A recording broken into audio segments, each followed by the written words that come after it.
Hello, and welcome back to English Podcast Avenue, the podcast where we make English simple, fun, and easy to understand. I'm your host, Sarah. And I'm Marcus, super excited to be here with you all today. If you're new to the channel, welcome. You're in the right place. Absolutely. And today, Marcus, we are diving into one of the most important and honestly, one of the most confusing topics in English grammar. Oh, I already know what it is. Tenses, right? Tenses, yes, past, present, and future. How to use them, when to use them, and why so many people mix them up. You know, Sarah, even advanced learners sometimes make mistakes with tenses. It's not just beginners. That's such a good point. So today, we're breaking it all down in a way that's super easy to follow. Let's go. Okay, Marcus, let's start with the basics. What exactly is a tense? Great starting point. So, a tense is basically a form of a verb that tells us when something happens. Is it happening now? Did it happen before? Will it happen in the future? Exactly. Think of tenses like a time machine for your sentences. They tell the listener or the reader where in time the action is. I love that, a time machine. So we have three main tenses, past, present, and future. Each one has different forms, but today we're focusing on when to use each one correctly. Let's start with the present tense. Marcus, when do we use it? So the present tense is used for things that are happening right now or things that happen regularly, like habits and routines. Give us some examples.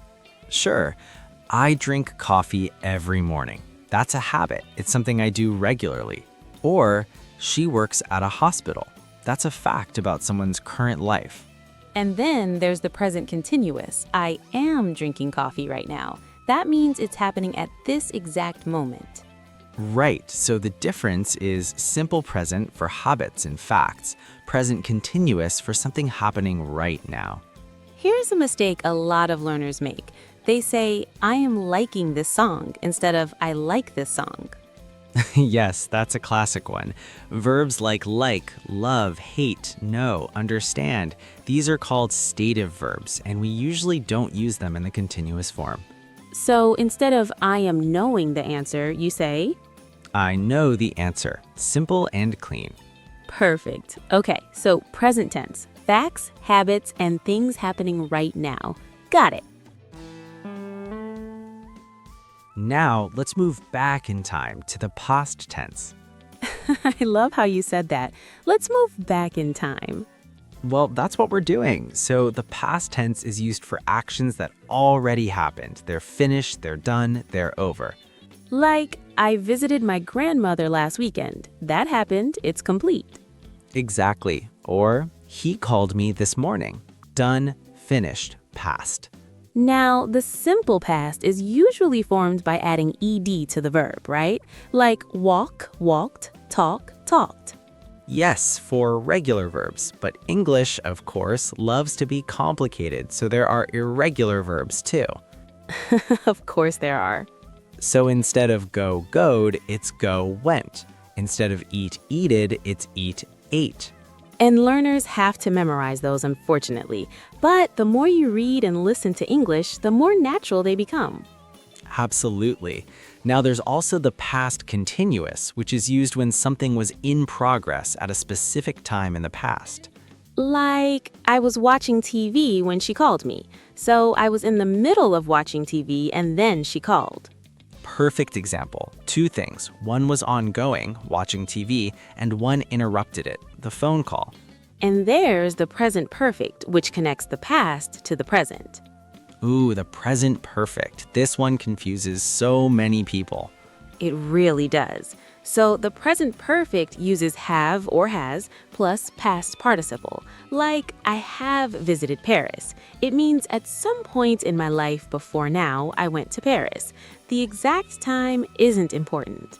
Compare that to, I visited Paris in 2019. Now you're giving a specific time, so you use simple past. That's the key rule. If you mention a specific time, yesterday, last year, in 2010, use simple past. If the time is not specific or not important, consider the present perfect. Great tip, Sarah. All right, let's travel forward now to the future tense. The future, my favorite tense, because everything is still possible.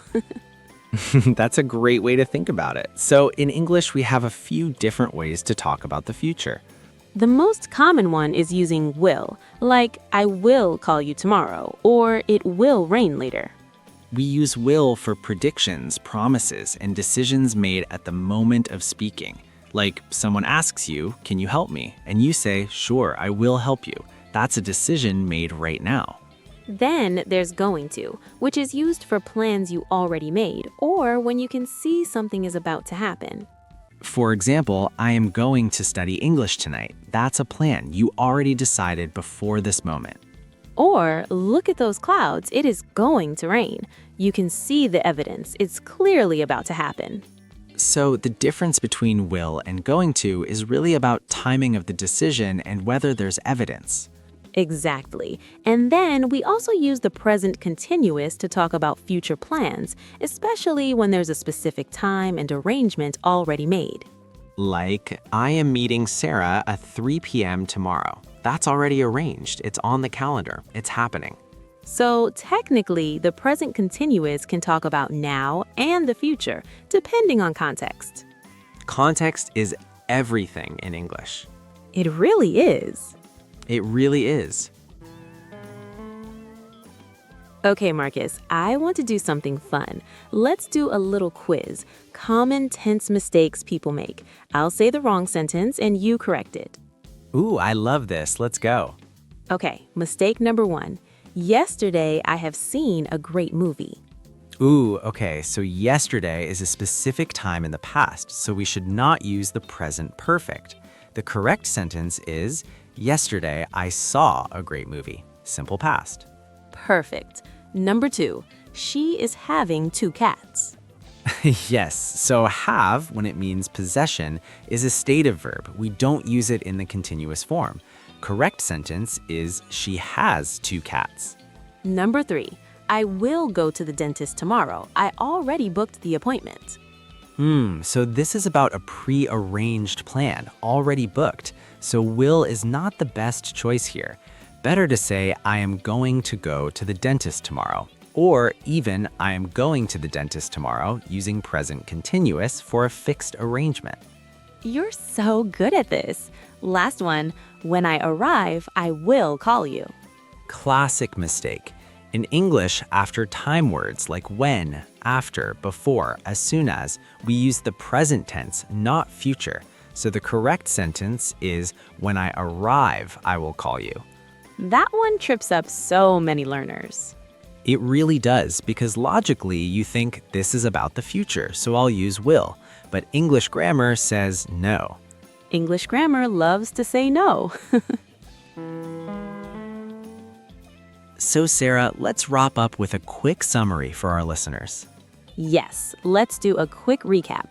Present tense for habits, facts, and things happening right now. Don't use continuous form with stative verbs.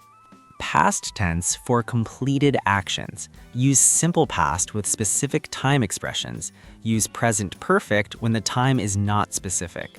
Future tense. Use will for spontaneous decisions and predictions. Use going to for plans and visible evidence. Use present continuous for fixed arrangements. And remember, after time conjunctions like when, after, before, as soon as, use present tense, not future. The more you practice, the more natural it becomes. Read English, listen to English like this podcast, and write in English every day.